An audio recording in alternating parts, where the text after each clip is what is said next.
રાઠોડ અડવંડા તરફથી આજે આપણે આવ્યા છીએ એક બરોડા ગામમાં પ્રગતિશીલ ખેડૂતને ત્યાં. તો આપણે ભાઈની મુલાકાત લઈએ. રૂપેલ અડવંડા કંપનીની GS 455 કુબી વાવેલી છે.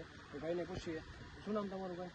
ભીલ સંજયભાઈ શંભુભાઈ. સંજયભાઈ શંભુભાઈ. તો તમે આ કઈ વેરાયટી વાવેલી છે? આ UPL ની GS 455 GS 455. આ તમને કેવી લાગી વેરાયટી? બહુ સારી વેરાયટી છે. કઈ રીતે સારી લાગી? કયો વાત કરો. સારીમાં જો ફળ મોટું થાય છે, પછી 50-55 દિવસે થઈ ગઈ છે, 55 દિવસની અને કઈ પણ રોગ આવ્યો નથી, ફૂગ લાગી નથી, બધું બરોબર છે. નાનો વજન કેટલો આવે છે? વજન 1 કિલો આવી જાય છે. કિલોની આસપાસ વજન આવે. 1 કિલો આવતું. તો તમારું બીજા ખેડૂત ભાઈને કેવું શું છે કે આ તમારે ટૂંકા ગાળામાં કાઢવા માટે લગાડી હોય તો GS 455 વેરાયટી લગાવી શકાય? હા, લગાવી શકાય ચોક્કસ. અને આવતા સમયમાં તમે પણ વાવવાનું હોય તો ફરીથી હા, વાવશો? હું તો હવે આમ તો ઘણી બધી વાવવાનું છે. ભાઈ આપણે થોડુંક આ દેખાડો, નીચે આ બધા દેખાડો છો ભાઈ. અને અમારી સાથે साहब છે अडवंटा हमारे TSM धर्मेंद्र साहब તમે थोड़ा इसके बारे में बताइए, आपको कैसा लगा वेरायटी? आपने अभी तक आपने बहुत कैबेज देखी है, लेकिन ये GS 455 के बारे में